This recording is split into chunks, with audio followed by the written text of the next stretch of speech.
সময় কি? আমরা গীতার সিদ্ধান্ত অনুযায়ী সময়ের ব্যাখ্যা করব, অর্থাৎ কৃষ্ণ সময় নিয়ে কি বলেছেন তা ব্যাখ্যা করব। সাধারণত সময় বলতে আমরা যা বুঝি তা হলো কাল, আর স্কুলের পাঠ্যক্রম অনুযায়ী এই কাল হলো তিনটি।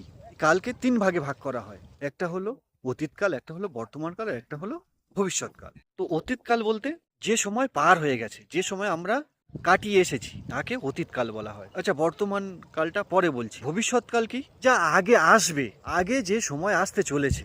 আর বর্তমান কাল হলো এখন যা চলছে। কৃষ্ণ বলছেন, এই তোমার সব কালো বিভাগ তুমি হটাও, এই অতীত আর ভবিষ্যৎকে তুমি তোমার জীবন থেকে মুছে ফেলো। অতীতকে শুধু স্মরণে একটু রাখুন, যাতে করে অতীতের কোনো কাজের পুনরাবৃত্তি বর্তমানে না হয়।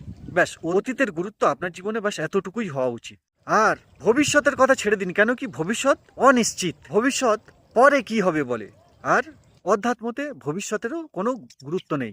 অধ্যাত্মতে আসল গুরুত্ব হলো বর্তমানের। একটু আলোচনা করি। বর্তমান বলতে এই যে আমি কোনো কথা বলছি, এই কথাটা বলতেই কথাটা অতীত হয়ে গেল না। মানে আপনি কোনো বস্তুকে দেখছেন, দেখা মাত্রেই সেই বস্তুটি অতীত হয়ে গেল না। তো বর্তমান হলো ওই সূক্ষ্ম সময়।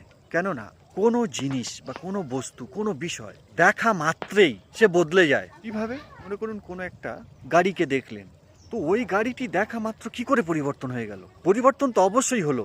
কেন কি? ওই গাড়িটি প্রতিদিন সূক্ষ্ম সূক্ষ্ম করে নষ্টের দিকে এগিয়ে যেতে চলেছে না। কেন কি এ জগতে যে কোনো বস্তু, যা কিছু তৈরি হয়েছে, যা কিছু আপনি দেখতে পাচ্ছেন, তা প্রতি মিলি সেকেন্ডে পরিবর্তিত হচ্ছে।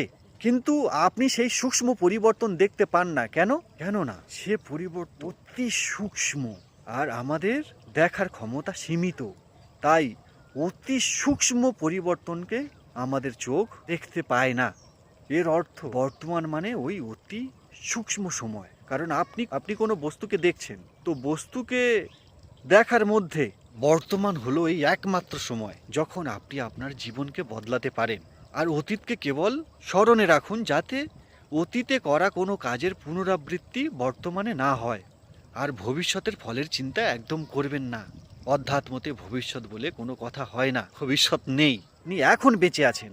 আহমেদাবাদে যে প্লেন দুর্ঘটনা হয়েছিল, সেই সমস্ত মানুষগুলোর ভবিষ্যৎ কি? যে মানুষ এতদিন ধরে ভবিষ্যতের স্বপ্ন নিয়ে বেঁচে আসছিল, সে আজকের হঠাৎ কোনো অ্যাক্সিডেন্টে মারা গেল, তাহলে তার ভবিষ্যৎ কোথায় গেল? ভবিষ্যৎ এখানে কিছু হয় না। এই জন্য সন্ত শিরোমণি কবীর দাস বলেন, কাল করে সো আজ কর, আজ করে সো আব, পল মে প্রলয় হয়েগি, বহুরি করেগা কব।